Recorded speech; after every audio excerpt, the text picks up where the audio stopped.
ACTA, Anti-Counterfeiting Trade Agreement. The name is misleading. The original idea of ACTA is to internationally protect intellectual property. It's supposed to help prevent product and trademark counterfeiting, like fake copies of expensive goods, misusing trademarks, like using a well-known car brand on tampons, for example making General Motors tampons. It will safeguard research investments in development of products, e.g. medical patents or pharmaceutical products. It's also supposed to support artists and journalists and allow them to produce higher quality work and internationally harmonise copyright laws. Sounds great, doesn't it? But there's a twist. The Oxford English Dictionary defines a counterfeit as, quote, a fraudulent imitation of something else. But when a file is copied on the internet, it is exactly the same as the original, not an imitation, and it is not stolen since the original is not removed. The information is simply being shared free of charge, so counterfeiting has nothing to do with it. Let us explain. Intellectual property is never really defined within ACTA. It could mean trademarks, or it could mean any idea or information which later could be copyrighted, restricted and criminalised. This will have a tremendous effect on the internet as we know it. The actual ACTA text covers a huge range of topics and is very complex and hard to grasp, so we will explain what happens on the internet in a hypothetical real-world analogy. Imagine paying for a cookery course. During this course you learn how to cook some really tasty fried chicken. Then you return home and teach the recipe to your wife. But here's the catch. According to ACTA, you are now both criminals since you shared that information for free when only you had paid to learn it.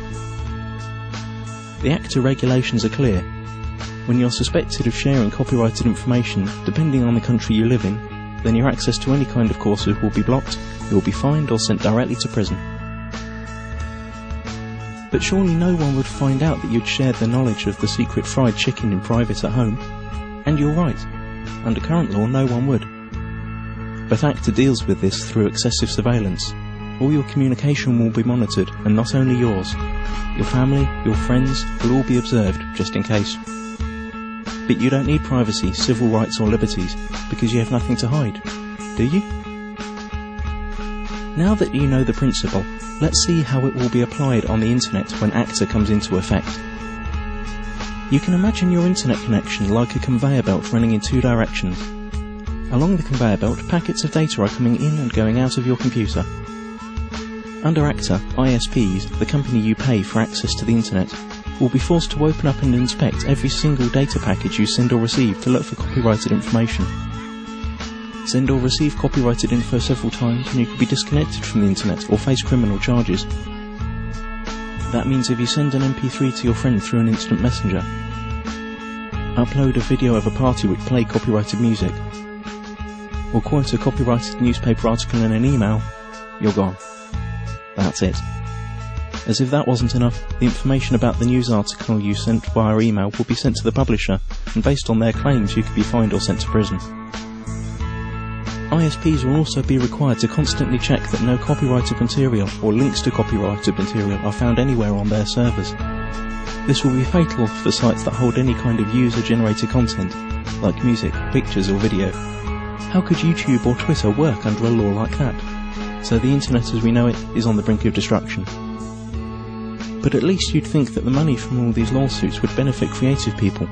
But musicians, writers, movie makers, journalists, software developers and researchers also lose, because they are now held by the same rules. Protected ideas now can't be reused, refined or developed any further. Even parts of sentences could be protected and made restricted by copyright. The whole agreement only benefits a small part of the industry, the so-called content mafia. Media publishing companies like the RIAA and the MPAA, who have long tried to solve the internet problem that threatens their obsolete business model.